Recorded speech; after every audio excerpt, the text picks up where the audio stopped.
Pambihira! Ang laking sabayan! Apo, umatras ka! Delikado yan! Makagat tayo niyan! Napakalaking sawa! Kawawang-kawawa ang pusa! Nasa bibig pa niya!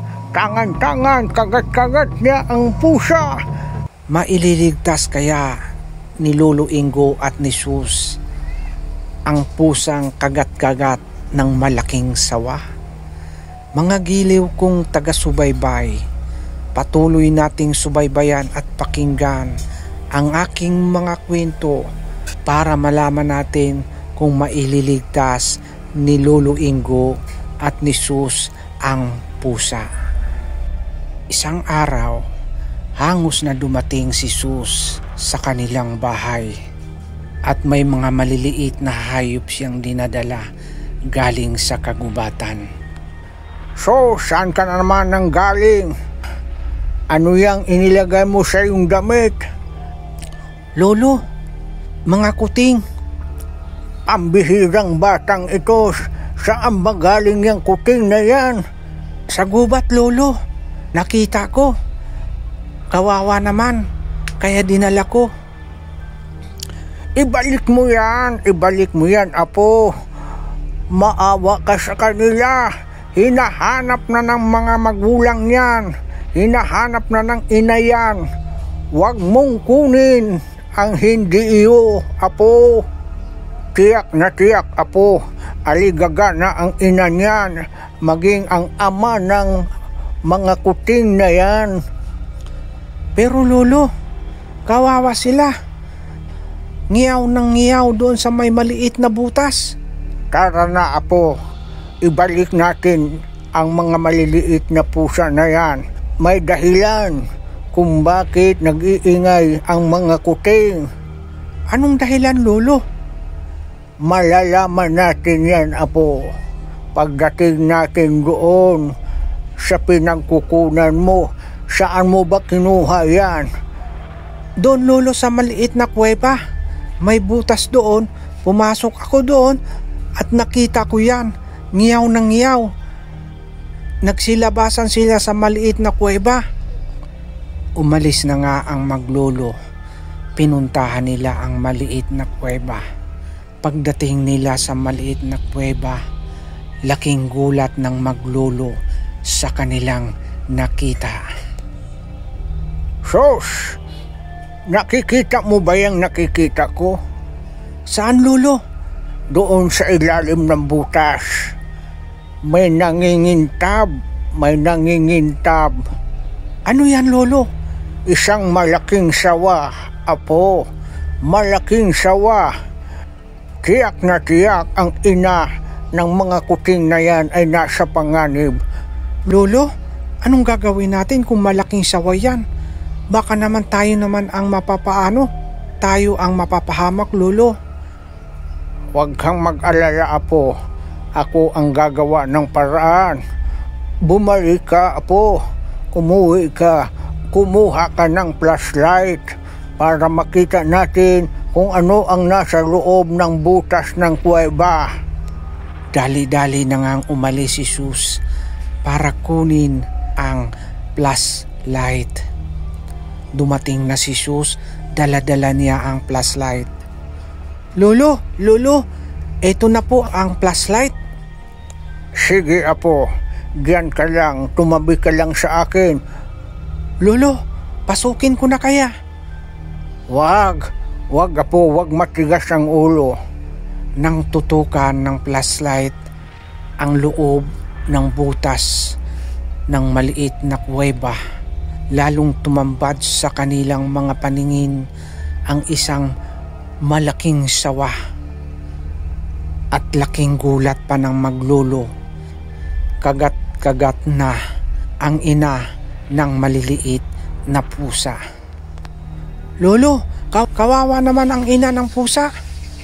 Dito ka lang, apo. Itutok mo lang ang flashlight doon sa mga mata ng sawa. Huwag mong alisin ang pagkakatutok ng flashlight, apo. Kukuha lang ako ng baging. Lumabas na nga sa kuweba si Lolo Ingo upang kumuha ng baging. Nasaan ba ang mga baging? Ito, may nakita na akong baging.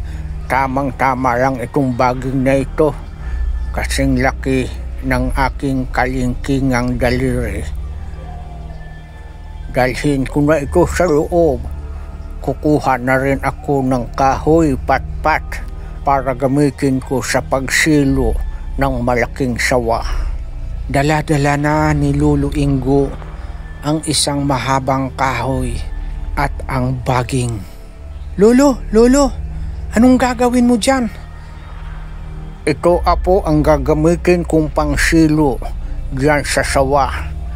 Buhay pa ang pusa. Buhay pa ang ina ng mga kuting. Nakikita mo ba apo? Pumapalag-palag pa ang pusa. Maililigtas kaya natin, Lolo, ang ina ng mga pusa? Maililigtas pa natin yan. Ang sawa naman apo ay walang kamandag.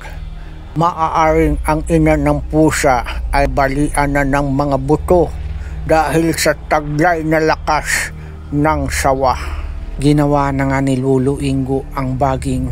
Pinorma niya itong parang bitag at inilagay sa dulo ng mahabang kahoy. Apo, tutukan mo lang ng flashlight. Huwag mong alisin ang pagkakatutok ng flashlight sa mga mata ng sawa. Ipinasok na nga ni Lolo Ingo ang baging kasama ang mahabang kahoy at iniligay niya sa ulo. Pinasok niya ang pinakabitag at katakataka. Ang sawa ay parang nagpaubaya lamang habang nilalagay ni Lolo Ingo ang baging na pinorma niyang bitag sa may ulo ng sawa. Lolo, nailagay mo na yung pinakabilog ng bitag mo. Tumahimik ka lang apo dyan, huwag kang mag-ingay. Baka biglang lumabas ang sawa. Unti-unting hinila ni Lolo Ingo ang baging at unti-unti namang humigpit ang pinakabilog na baging na ginawa ni Lolo Ingo. Nang matalian na ang pinakaliig ng sawa, hinawakan na nila ni Sus at Lolo Ingo ang pinakadulo ng baging. Sus, apo ko, halika. Hawakan natin ang pinakadulo ng baging. Hilain natin. Opo, Lolo. Eto, nahawakan ko na. Sige, hila apo, hila. Lakasan mo. Lakasan natin paghila. Tingnan mo apo. Nabitawan na niya ang pusa. Gumagapang ang pusa papalayo sa sawa. Opo, Lolo, kitang-kita ko. Gumagapang na ang pusa papalayo sa sawa. Hila pa apo, hila pa. Lakasan mo pa. Ang bigat, Lolo. Hindi natin kaya ito. Sige lang apo. Mahihila din natin yan. Mawawala ang lakas ng sawa kapag humigpit na sa liig dahil sa hindi na siya makakahinga. Patuloy na hinihila ng maglolo ang baging na nakatali sa liig ng sawa. Sa ilang sandali lang, nahila na ni Lolo Ingo at ni Sus ang sawa. Nasa labas na at dali-dali namang itinali ni Lolo Ingo sa may puno ang dulo ng baging. Apo, umatras ka.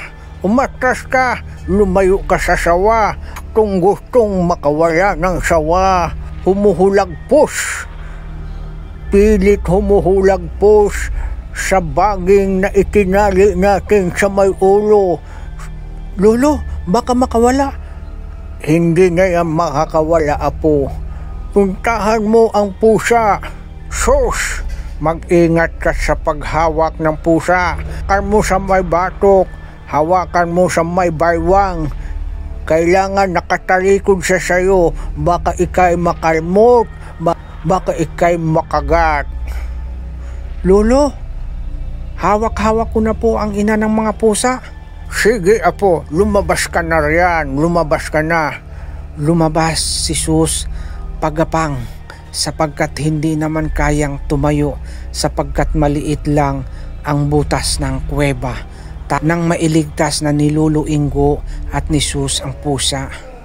Lolo, anong gagawin natin sa pusa? Dalhin natin sa bahay, Sus. Gagamutin natin at kasama natin dalhin ang mga kuting para mabuhay natin sila. Kawawa naman sila kapag hindi sila mapasuso ng kanilang ina. Sus, matanong nga kita, paano mo ba nalaman na may mga pusa dito sa may kuweba?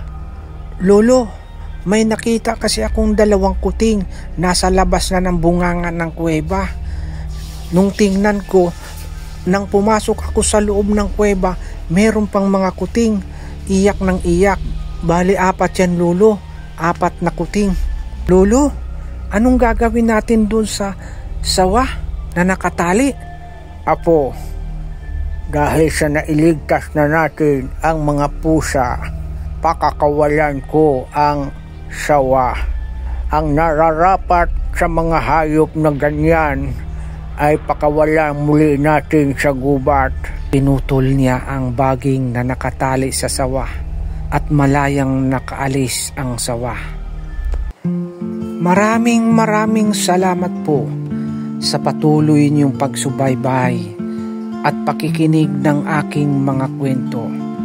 Huwag po sana nating kalimutang i-like, i-share at higit sa lahat i-subscribe ang aking channel at mag-comment na rin po tayo.